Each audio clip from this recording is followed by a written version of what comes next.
एक फंक्शन का इन्वर्स निकालना सिखाऊंगा, मतलब बेसिकली थ्रू ग्राफ्स। ओके, तो मान लो मैंने दो फंक्शन यहाँ पे कंसिडर किया, एक साइन एक्स, एक कॉस एक्स। तो साइन एक्स का ग्राफ ऐसा होता है, राइट, ज़ीरो से पास होता है पाई बाई टू में one, minus pi by two में माइनस वन। ठीक है, मतलब जो फंक्शन है ये एफ एक्स कुछ भी हो, साइन एक्स है यहाँ पे, तो वो डिफाइंड है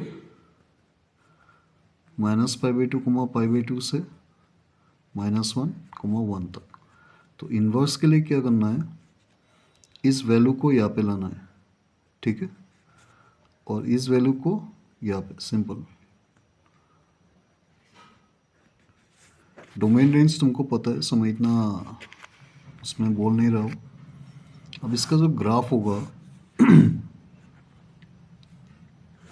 ओके, सो ग्राफ क्या होगा, इसका डोमेन बन गया माइनस वन वन, ठीक है, और यहाँ पे आएगा pi by two, range minus pi by two, ठीक है।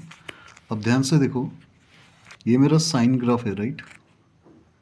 इस ग्राफ को अगर मैं ऐसे कर दूँ, ऐसे कर दूँ, मतलब ये मेरा क्या हो गया, एक्स एक्सिस हो गया, ये मेरा वाई एक्सिस हो गया। अब ग्राफ को ध्यान से देखो, ये यहाँ से ऐसे आ रहा है, राइट, मतलब एक्स एक्सिस से ऐसे होके जा रहा है। ओके, सो यहाँ पे भी वो ग्राफ वैसे ही आना चाहिए था जैसे यहाँ पे आ रहा था। इफ यू नोटिस ऐसे, राइट, तो यहाँ पर भी ऐसे ही आना पड़ेगा।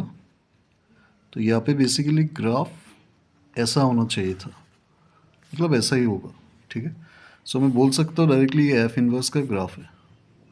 लेकिन मैंने अभी क्या बताया, ये मेरा y था, ये मेरा x था। पिक्चर को घुमाने से ये x बनेगा, ये y बनेगा, राइट। तो वैसा मेरा एफ इनवर्स निकल जाएगा। बट यहाँ पे एक चीज़ है, लास्ट जो कंक्लूजन है, पाई बाई टू में तुम्हारा साइन का वैल्यू क्या होता है, क्या वो नेगेटिव होता है? कभी भी नहीं। तो जब भी ऐसा नेगेटिव वैल्यू आओ, मतलब आ रहा है, तो इसका मिरर इमेज ले लो जो ऐसा आएगा, ठीक है। अब ठीक है, माइनस पाई बाई टू में माइनस वन और पाई बाई टू में क्या है, प्लस वन। तो बेसिकली साइन इनवर्स एक्स क्या होगा, समथिंग लाइक दिस, ठीक है, क्लियर है। अब सेम कॉस एक्स का भी वही होगा, इसको ऐसे घुमा दो, ओके। सो ये मेरा वाई एक्सिस बन गया, ये मेरा एक्स एक्सिस बन गया, राइट। तो ग्राफ ऐसे हो रहा है, मतलब बेसिकली जो ग्राफ होगा, अच्छा इसका उल्टा होगा, यहाँ पे ज़ीरो वन आएगा, माइनस वन, और यहाँ पे plus pi by two, minus pi by two, ठीक है। और पाई बाई टू में ज़ीरो होता है, तो ये ज़ीरो से ही पास होगा। अब ध्यान दो कि ऊपर में पाई आता है, राइट, जिस पे नेगेटिव वन आ रहा है ठीक है। इसका मतलब ये ग्राफ मुझे ऐसे करने की ज़रूरत नहीं है, ये जैसे वैसे ही रहेगा।